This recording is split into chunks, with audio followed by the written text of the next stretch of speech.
Señoras, señores, aquí los tienen nuevamente en sus hogares con este programa Verdad y Justicia. Un programa en el que tratamos de usar el lente de la realidad social desde la perspectiva del derecho. A nombre de la Fundación Iuris Tantum y de la Revista Boliviana de Derecho, bienvenidos a este nuevo programa de Verdad y Justicia. El tema que hemos escogido para hoy tiene que ver con un hecho singular, tanto para el mundo católico como para la curia eclesiástica, y es la elección de Francisco como Papa de la Iglesia Católica. Bajo esas características, queremos invitar para que Jimena Guzmán nos introduzca en el tema.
Annuncio vobis gaudium magnum, habemus papam.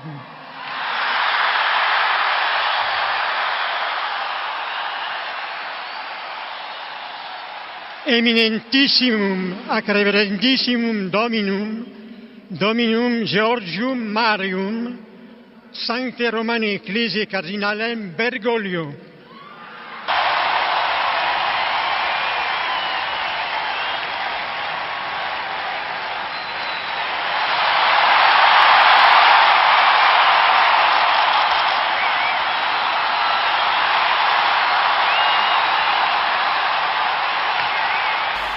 La elección de Jorge Bergoglio como papa ha ocupado el centro de la escena en los últimos días.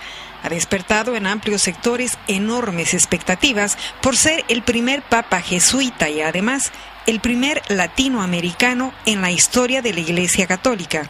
Francisco, como ha decidido llamarse, fue elegido con el objetivo de regenerar la Iglesia y realizar una limpieza total a raíz de los escándalos financieros actuados por el Banco Vaticano, involucrado en el lavado de dinero, por los innumerables casos de abuso sexual contra menores de edad protagonizados por sacerdotes y por las intrigas internas de poder que salieron a la luz a través de los famosos Batilix.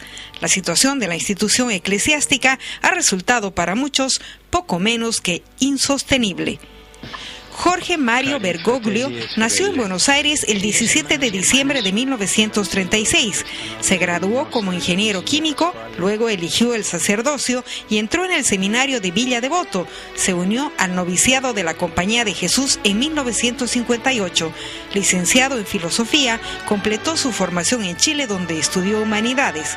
Fue ordenado sacerdote en 1969. 23 años después, el Papa Juan Pablo II lo nombró obispo titular de Auca y auxiliar de Buenos Aires. El año 2001 le convirtió en cardenal. Bergoglio llega al papado luego de haber protagonizado por años la historia de la Iglesia argentina. Doctrinalmente es conservador y no abraza la teología de la liberación. Caracterizado por las malas relaciones con la presidenta Cristina Kirchner y su difunto esposo, ha sido presidente de la Conferencia Episcopal Argentina, hablando duramente contra el capitalismo y el consumismo. Reconocido aficionado al fútbol, vive con un pulmón desde los 20 años. Francisco mantiene muestras públicas de humildad. Como cardenal era una persona de gran simplicidad. Como arzobispo de Buenos Aires no vivía en el Palacio Cardenalicio, sino en un piso corriente. Como papa, saludó a los fieles congregados en la Plaza de San Pedro desde un jeep blanco descubierto en vez del tradicional papamóvil blindado. Su anillo es simple de plata dorada y no la sortija de oro de sus antecesores. Acudió a la misa de entronización con sus zapatos usados y no con los llamativos mocasines rojos que lucen los papas. Pagó personalmente su cuenta por hospedaje en la Casa Internacional del Clero y para impartir su primera bendición salió sin cruz y sin estola.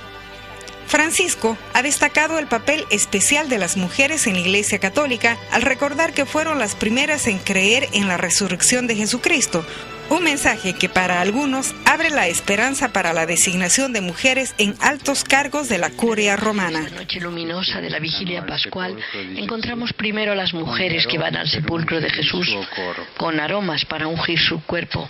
Vanno per compiere un gesto di compassione, di affetto, di amore, un gesto tradizionale. Van a hacer un gesto de compasión, de afecto, de amor, un gesto tradicional hacia un ser querido que ha muerto.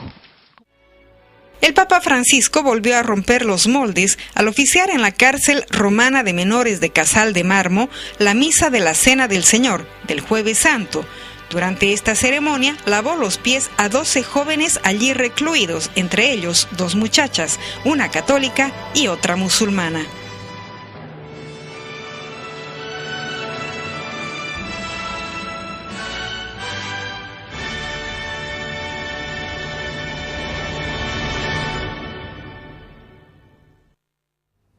El tema de hoy, la Iglesia Católica y el Papa Francisco. Hemos querido conocer la opinión de un entendido, un doctor en filosofía del derecho, profesor catedrático titular de la Universidad de Valencia, el español Pedro Talavera Fernández, que desde Valencia, a través de videoconferencia, así absolvió nuestras interrogantes.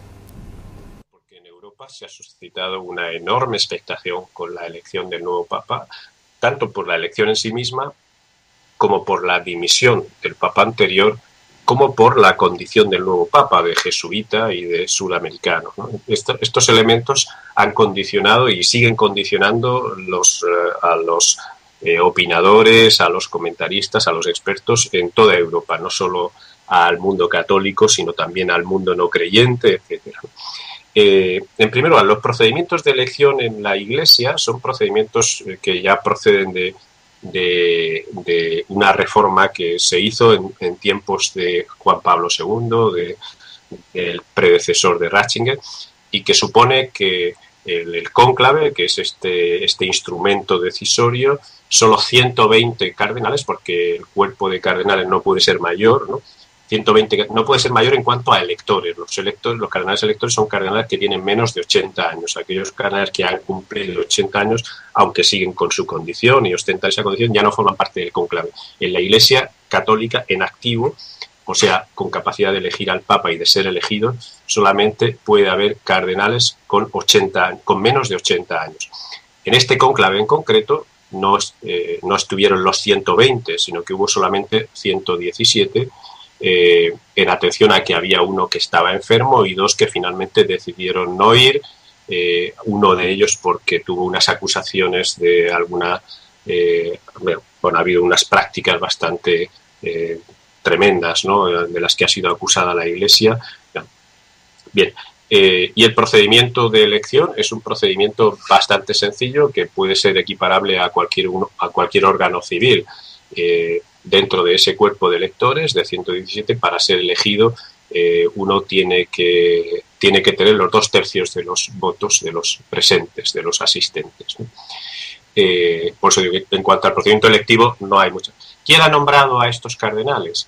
Pues a estos cardenales en su totalidad los nombraron entre Juan Pablo II y su predecesor y su sucesor, Benedicto XVI, Joseph Ratzinger. O sea, todos ellos han estado mal. Cada papa, en la medida en que el cuerpo de electores de esos 120 va quedando vacante, porque los que forman parte de él van cumpliendo 80 años, quedan vacantes y el nuevo papa los va eligiendo. Y la elección es una elección que depende naturalmente de él. Él es el que decide, ¿no?, a quienes eleva a esa condición. Eso puede interpretarse como que un papa se conforma al cuerpo electoral de cardenales un poco a su medida, sí, ¿sí? Los compone a su medida. ¿Eso significa que es previsible cuál es la decisión que esos cardenales vayan a tomar?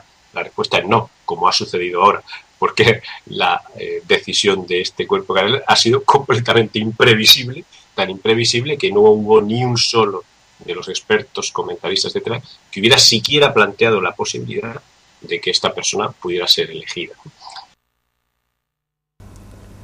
Continuamos con este diálogo con Pedro Talavera Fernández, que absuelve nuestras consultas desde Valencia, España, y de él quisimos conocer su opinión respecto a la relevancia que tendría para el mundo católico en especial la elección de Jorge Bergoglio como el Papa Francisco.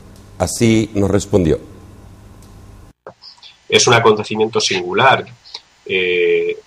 Bueno, pese a lo que pueda parecer, incluso en la prensa laica más hostil a las posiciones de la Iglesia Católica en cualquiera de los ámbitos, que puedan ser más polémicos, participación de las mujeres, matrimonios de personas del mismo sexo, acceso a los sacramentos de divorciados y vueltos a casar, todo este tipo de polémicas que suelen ser habituales en torno a la Iglesia Católica. Incluso en quienes son más hostiles, la elección del Papa Francisco ha suscitado unos efectos tremendamente positivos y esperanzadores. Primero, y en lo que te digo hay parte de opinión personal y parte de quizá del consenso general de lo que en Europa se ha dicho. Primero, el hecho de que se haya elegido a un jesuita, que además haya adoptado el nombre de Francisco, hablando de un franciscano, y que haya propuesto como modelo de su actuación a Francisco de Asís, ¿no? Es conocida la secular controversia que siempre ha habido entre jesuitas y franciscanos, especialmente en América del Sur, ¿no? Pues esto creo que genera una visión muy positiva de qué es lo que la Iglesia pretende en el futuro, porque lo que la Iglesia pretende en el futuro es recuperar su sentido más originario y, por tanto, y esta es opinión mía, eliminar los dos grandes lastres que hasta ahora la han estado dominando. Uno, el convertirse en un funcionariado, convertir el Vaticano en un gran funcionariado a imagen de la Unión Europea o de cualquier otro gran funcionariado, ¿no? Y en segundo lugar, las finanzas, que han sido una de las piedras de toque que muy probablemente han hecho que Benedicto XVI haya dimitido, el hecho de no poder controlar las finanzas del Vaticano. Por tanto, el hecho de que un jesuita, por tanto, alguien que procede directamente, ¿no?, de una acción avanzada y que ha estado en contacto con quienes no son funcionarios, ¿no?, que está completamente al margen del funcionamiento curial y funcionarial de la Iglesia, y al mismo tiempo que propone el espíritu de Francisco de Asís, por tanto, que la Iglesia se despoje, ¿no?, de todas sus implicaciones financieras y de todo lo que tenga, creo que es un mensaje tremendamente positivo que ya digo que ha influido en que haya sido acogido muy positivamente por todos los sectores, tanto católicos como creyentes como no creyentes. Esta ha sido la primera nota, la primera entrevista sobre el tema de la Iglesia Católica y la elección del Papa Francisco, don Jorge Bergoglio. Le pedimos su paciencia, un breve corte comercial y retornamos enseguida.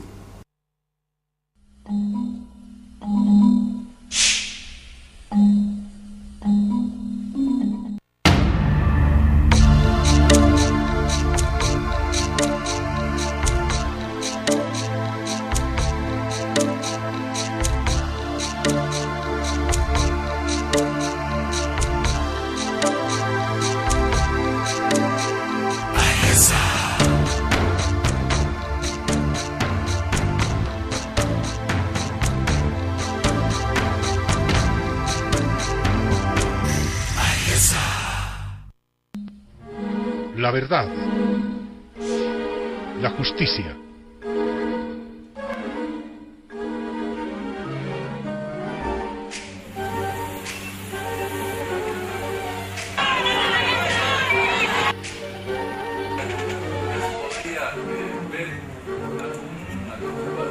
Es una atribución netamente del señor fiscal de distrito, y lo que no son mis atribuciones mías no tengo por qué emitir ninguna opinión.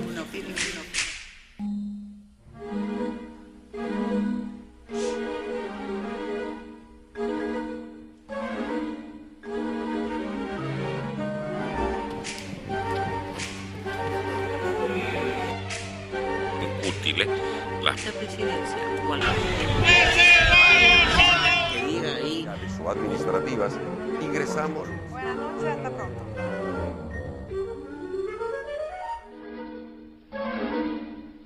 La verdad y la justicia. La visión de dos valores desde todas las miradas.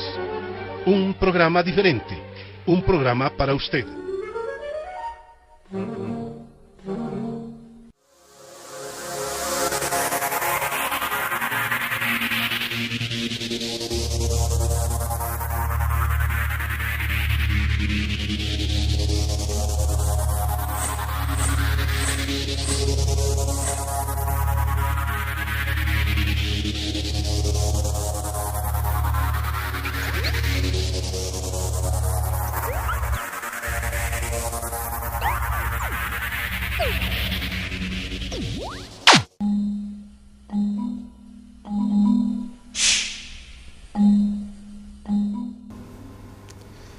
Continuamos conversando con Pedro Talavera Fernández, que absuelve nuestras consultas desde Valencia, España, a través de videoconferencia y el sistema Skype. A él le consultamos ahora cuál es la relevancia, la importancia, la trascendencia que va a tener la elección de Jorge Bergoglio como Papa, y ahora con el nombre de Francisco. El Papa Francisco ha suscitado un segundo efecto muy positivo, y es que solo quiere ser considerado obispo de Roma, y en esa clave está actuando. Es decir, habla solo el italiano, no utiliza esta especie de poliglotismo general que han utilizado sus predecesores, ¿no?, dando a entender que tiene una superioridad sobre todos los creyentes de todas, ¿no?, sino que se ha bajado al nivel de igual que sus iguales, de igual obispo que los obispos anglicanos, que los obispos ortodoxos. Es decir, digamos que eso ha generado una veta de ecumenismo, de que podemos hablar, de que podemos llegar a concebir una unidad de las iglesias, una unidad de la acción religiosa de todo el mundo positiva, que genere una esperanza de regeneración de este mundo podrido en el que vivimos, precisamente porque no se considera superior a nadie. No es que todos deban converger hacia él, sino que él de pronto se ha bajado y ha pensado que el ecumenismo, el acuerdo, la unidad general entre todos los que tienen una fe religiosa determinada, es algo a lo que él también debe sumarse, y no que él debe ser el que lo decida, ¿no? Claro, el hecho de hablar en todos los idiomas puede ser interpretado muy positivamente, como tú dices, como un acercamiento hacia todas las culturas y todos los pueblos, al eliminar esa acusación de etnocentrismo, de que la Iglesia católica es sobre todo europea y que todo lo acaba colonizando en función de los valores europeos. Por tanto, la inculturación puede ser entendida como una clave de todos los idiomas son válidos para la trascendencia y, por tanto, para el contacto con Dios y para entender los valores católicos, pero también ha sido entendida en clave de colonización, ¿no? Es decir, de que es el Papa de Roma el que directamente, ¿no?, acaba, ¿no?, también imponiendo sus criterios en todas las lenguas, ¿no? Creo que Francisco ha entendido lo contrario, ¿no? Ha entendido que no es él el que debe decidir en cada lengua lo que debe hacerse, sino que es al contrario. Es cada lengua la que debe hacerle llegar a él qué es lo que entiende y qué es lo que quiere, ¿no? Bueno, al menos en esa clave yo lo interpreto, yo lo digo por los gestos que hasta ahora han sido muchos y muy elocuentes, ¿no? Y ese ha sido uno que ha llamado mucho la atención. Ni siquiera en su misa de entronización ni en ninguno de los actos públicos en los que se ha manifestado ha hablado en otro idioma que no sea el de la Iglesia de Roma, de la que se considera obispo, que es italiano, y en español con sus compatriotas. Pedro, ¿cuál es el mensaje que se ha querido enviar al mundo? ¿Cuál es la significación, el por qué se eligió el nombre de Francisco para ejercer el papado Bergoglio? Bueno, de que haya utilizado el nombre de Francisco supone, y hubo un comentarista español que lo subrayó, supone un hecho mucho más profundo que el que realizó Obama nombrando a Hillary Clinton, que era su oponente, como secretaria de Estado en su primer mandato, ¿no?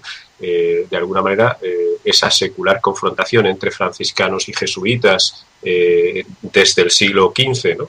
en Latinoamérica y en general, ¿no? en las intrigas curiales, han sido completamente laminadas porque él es un jesuita que ha incorporado el espíritu de Francisco de Asís, que hasta ahora hubiera sido completamente imposible de entender.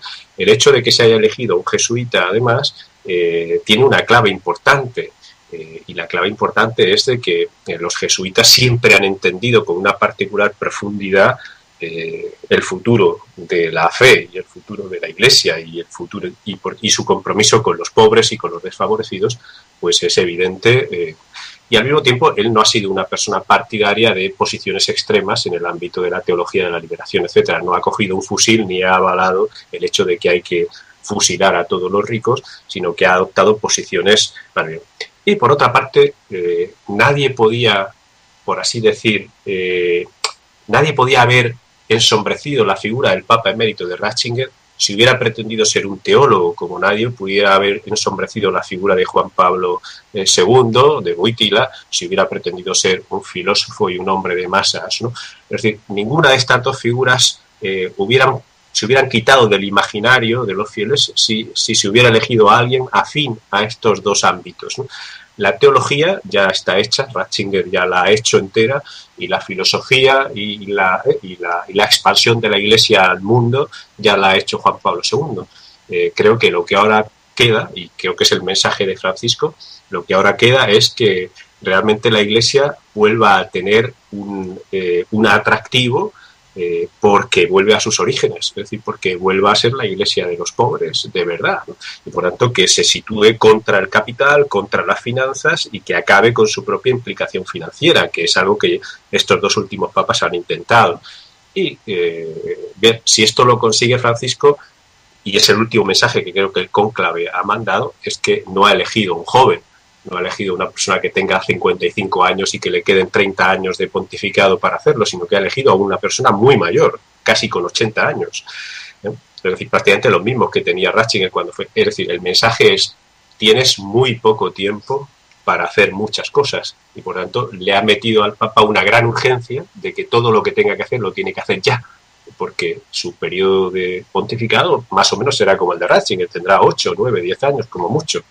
Eso también es importante, o sea que todo lo que se vaya a ver de transformación en la Iglesia va a ser una transformación urgente, inmediata, porque el Papa es consciente de que no le queda mucho tiempo, tiene 80 años. Estamos tratando el tema la Iglesia Católica y la elección del Papa Francisco. Ténganos paciencia, hacemos un brevísimo corte y retornamos enseguida.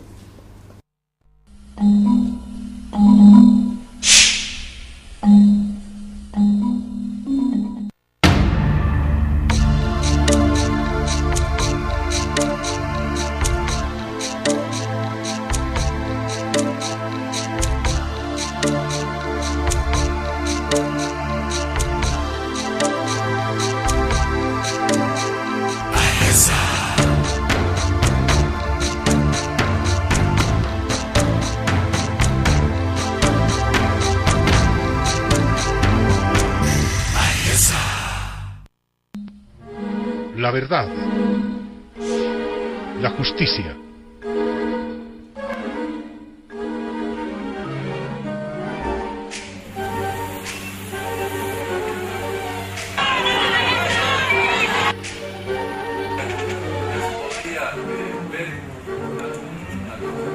Es una atribución netamente del señor fiscal de distrito, y lo que no son mis atribuciones mías no tengo por qué emitir ninguna opinión.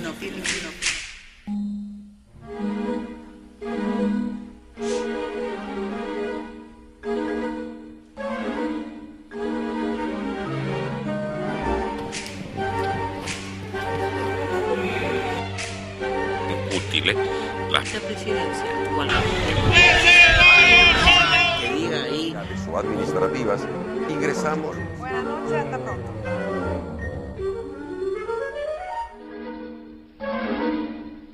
La verdad y la justicia. La visión de dos valores desde todas las miradas. Un programa diferente, un programa para usted.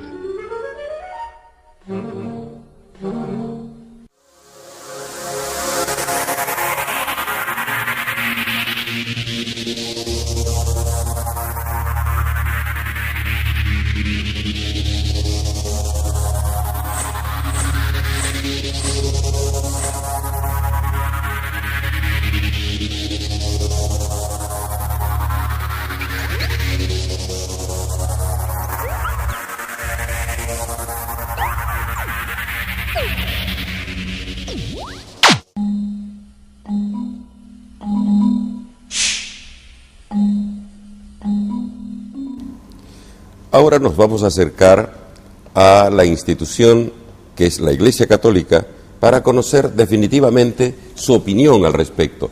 Y para ello requerimos al abogado Tito Antonio López, asesor jurídico del Arzobispado de Santa Cruz, y le consultamos sobre lo que se comenta respecto a la cercanía que habría entre Jorge Bergoglio y el cardenal Julio Terrazas.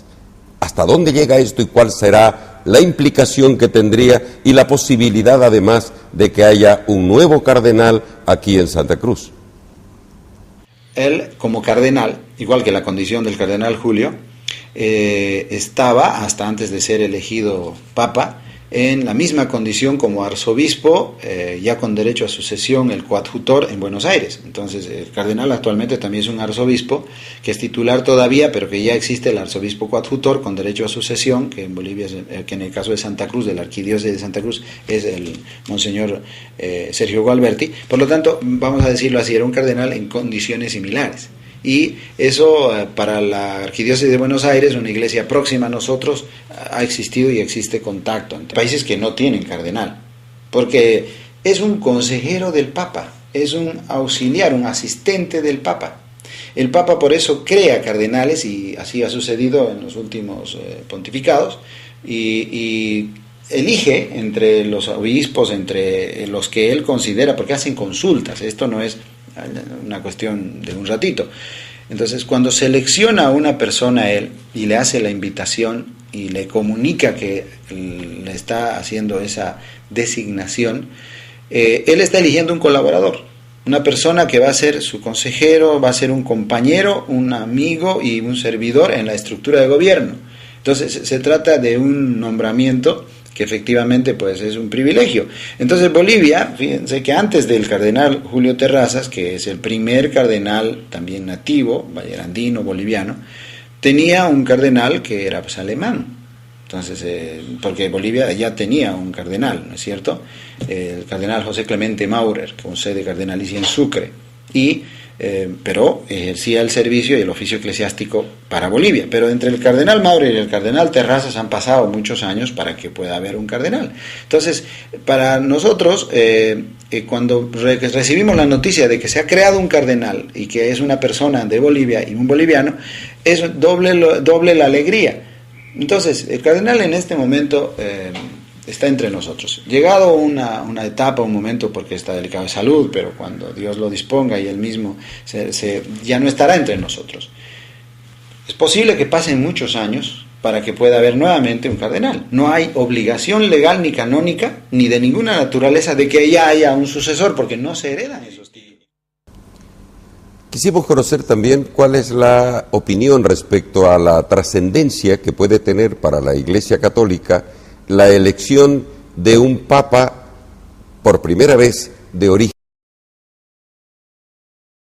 sudamericano. Así nos contestaron el abogado, asesor jurídico del arzobispado y la directora del convento Las Siervas de María. Los que vivimos más intensamente la realidad de la Iglesia hemos recibido a este nuevo papa como una bendición inmensa de Dios. Y creemos que realmente, muchos dicen, ¿no?, ha sido realmente el Espíritu Santo que ha inspirado esta elección y ha salido el que realmente Dios tenía elegido. Lo que sí es interesante son dos cosas. La primera es que la situación de que el Papa Francisco sea latinoamericano nos pone a nosotros como Iglesia latinoamericana ante una interesante posibilidad de devolver el fruto de la fe que sembró Europa con la colonización, de devolver esta fe a Europa de una manera muy interesante, con el fruto de la experiencia, ¿no? Devolver un fruto de una fe mucho más madura. El segundo elemento tiene que ver con el hecho de que el Papa Francisco viene pues de Argentina, que no deja de ser un país tercermundista, un país con realidades de marginación, de pobreza, de villas miseria, realidades de exclusión, de muchos grupos vulnerables. Esta realidad la conoce el Papa Francisco por ser argentino y por ser latinoamericano también. Realidades de idiosincrasia también muy parecidas en todo el continente, por lo menos en toda Latinoamérica, realidades muy parecidas. Eso sí es claro, que se trata de la primera vez que se elige a un cardenal y por lo tanto a un, llamémoslo, nacido de estas tierras del sur del mundo, ¿no? Por lo tanto, de América. ¿Por qué? Porque han habido papas que han salido también, no necesariamente de Italia ni de Europa, han habido de otros países. Entonces, la alegría y la esperanza de que la Iglesia continúa en su desarrollo histórico, en su desarrollo social, porque la Iglesia es una institución, una sociedad religiosa.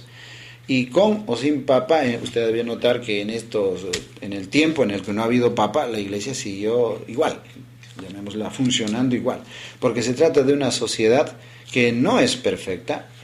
La Iglesia, clarísima, está definida como una sociedad hecha por humanos, pero como un cuerpo místico de Cristo, y tiene por lo tanto un misterio que le lleva a ser, por eso, también santa y pecadora, como lo ha definido el Papa anterior. Ahora hemos querido conocer la opinión de dos visiones de docentes extranjeros. Nos referimos a Virginia Pardo Iranzo y José Ramón de Verda y Beamonte, que desde Valencia, España, así contestaron a nuestra interrogante. Me ha dado la sensación de estos pocos días es que se trata de un papa más cercano que Ratzinger. Me gusta que sea un papa que piense en español, en castellano, porque él rezará en castellano, aunque hable 5 o 6 idiomas como hablan todos los papas.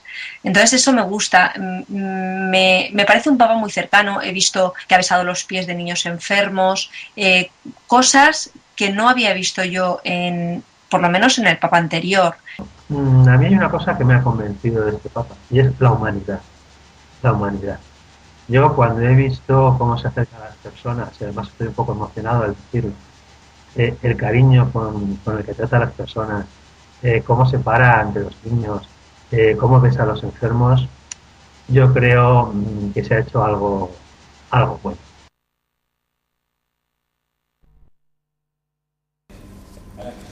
Ahora queremos auscultar la opinión de gente abogada del ámbito cruceño. Así nos contestaron. Es de nacionalidad argentina y yo creo que nos llena de satisfacción a todos, debe llenarnos a todos los sudamericanos, a todos los latinoamericanos, de que por primera vez tenemos un papa de esta región, ¿no? Entonces, eso sí, y además también hasta donde conozco, la orden de los jesuitas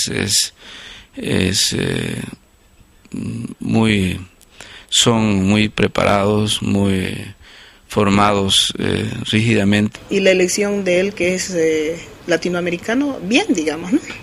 Y ojalá que la Iglesia Católica se modernice y de verdad enseñe la palabra, pero la palabra de verdad, según como está en la Biblia.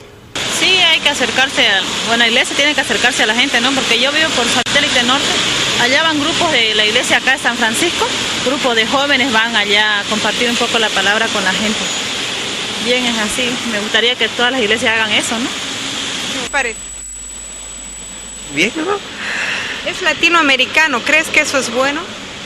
Y yo creo que sí, digamos, de vez en cuando se tiene que tener algo que sea acá de América, digamos, ¿no? Que conozca la realidad. Sí, así es.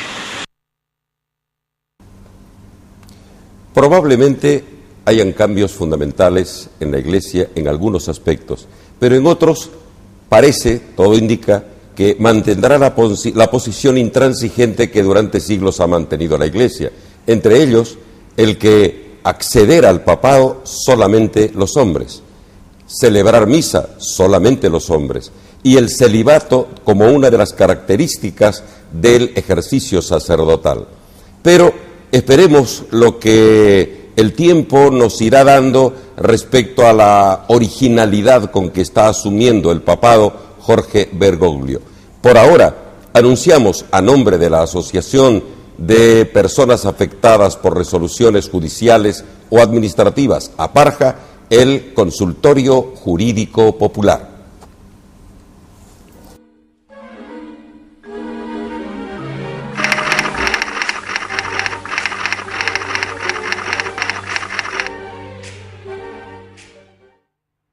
Gracias por estar con nosotros. Estamos en el Consultorio Jurídico Popular.